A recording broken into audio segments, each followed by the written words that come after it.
If you have very little time or you just want to know how to qualify for this airdrop, just use the timestamps in the description of this video and jump straight to the ZkSync Airdrop checklist section. How do we qualify? Well, qualifying for airdrops has become increasingly complex, and we have seen that every project learns from the previous one. I think the mother of all airdrops is the Uniswap airdrop.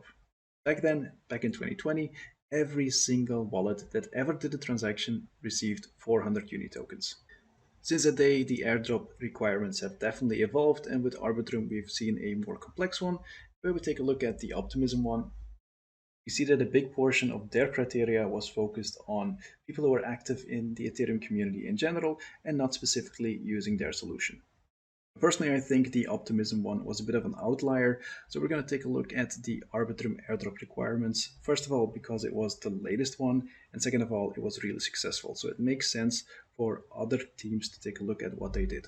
Now, for those of you who really want to dive into the details of the Arbitrum airdrop system, I suggest that you take a look at the Arbitrum DAO documentation.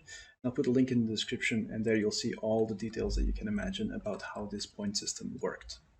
All right, let's go from top to bottom. And of course, the first thing you have to do with any airdrop is that you need to bridge your tokens to the network. In this case, they had two networks, so they had Arbitrum 1 and Arbitrum Nova. Second thing they did was take a look at how long you were active on the chain. Of course, this is not something you can change for ZkSync, but it does mean the sooner you get started with qualifying for the airdrop, the better. After that, we see the transaction volume. This, of course, makes sense. If you want to use the network, you will have several transactions. I think it would be good to aim for at least 10 transactions on the network. This goes hand in hand with transaction volume. And in this case, they had several ranges. So first of all, we had $10,000, which I think is achievable. Then we have $50,000 and $250,000, which is probably not achievable for most of us. Now, why do I say that $10,000 is probably achievable? Well, imagine that you transfer $500, then it means that you just have to do 20 swaps. So if you do $500 USDC to USDT, and you do that several times, then you can easily get to $10,000 in transaction volume. The next one will probably be more difficult for us. This is the total amount that you transferred to the ecosystem. For Arbitrum, the minimum was $10,000, and then it goes up. The last criteria that they had was specifically for Arbitrum Nova. Now, when it comes to Arbitrum, they added the Arbitrum Nova solution pretty late, and that's why they don't have that many criteria specifically for Arbitrum Nova. So the only thing you had to do is have at least 3 transactions to get these extra points. Now, before you panic, again, this was a point system, and the minimum you needed to have was 3 points, and then you already got an airdrop. Everything else was just bonus. All right, now that you know what ZkSync is and what the potential criteria can be, let's apply this to our ZkSync airdrop. So the first thing we'll have to do is bridge tokens. And for this, we go to the official website. Again, I'll put a link in the description. On the website, we go to network and then we click bridge. Next thing you do is connect your wallet and make sure that you have some Ethereum in that. Personally, it wouldn't surprise me that they require a minimum amount of Ethereum to be transferred. So I suggest that you transfer at least 0.05 Ethereum to the ZkSync network. As we can see, the gas fees are high again on Ethereum, so this is exactly why we need layer 2 solutions. Next, we click deposit and we sign the transaction. As soon as we have some Ethereum on ZkSync, we can start using the network. Now, before we can start using the network, we'll have to add the ZkSync network to our MetaMask and, of course, change from Ethereum to the ZkSync network. To do this, just go to chainlist.org, type in ZkSync, and then click Add to MetaMask. Right now we have Ethereum in our wallet to pay for the transactions, and we are on the right network. The next thing we have to do is choose an application and start doing transactions. The application I like to use is called ZkSwap, and it is very similar to Uniswap, as you can see. So once we arrive on the website, we connect our wallet, and then we click Trade. And over here, we can exchange our Ethereum to, for example, USDC. Now, it is very important to always keep some Ethereum in your wallet, otherwise you cannot pay for the transaction fees.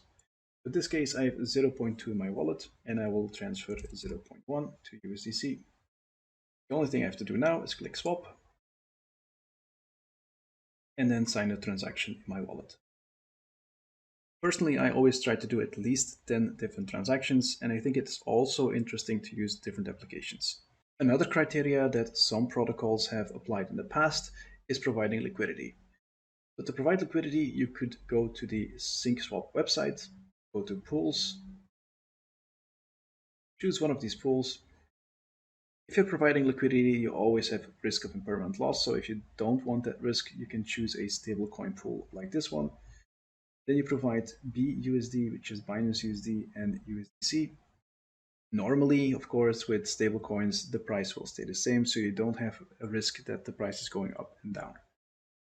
Personally, I'm going to leave the liquidity in until the airdrop is official, and then I'll take it out and use it for something else. Last but not least, ZkSync has two networks. They have the first network that they started with, which is now called ZkSync Lite, and then they have the new one, which they recently launched, which is ZkSync Era. Now, personally, I don't think they will be rewarding too much activity on ZkSync Lite, but if you want to play it safe, you can do some transactions on there as well.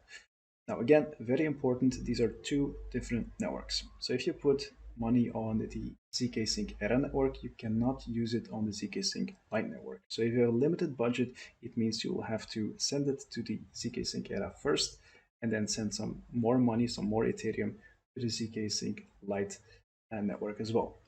And sadly, if you're paying $16 to $20 for a transaction just to get the funds on there, this might get a little bit expensive. On the other hand, if you have enough funds and you don't mind spending these kind of gas fees, you can give this one a try. The application that I use to get some transactions on the ZkSync Lite network is called Zigzag. As you can see, this is a trading platform, so the only thing that I did was create a few transactions, switch from USDC to Ethereum and back. Right, that's it for this video. If you enjoyed it, please hit that like button and don't forget to post a little comment because that will help push this video in the YouTube algorithm. Also, if you haven't subscribed yet, please hit that subscribe button right now, and then I'll see you all in the next video. Thanks for watching. Bye.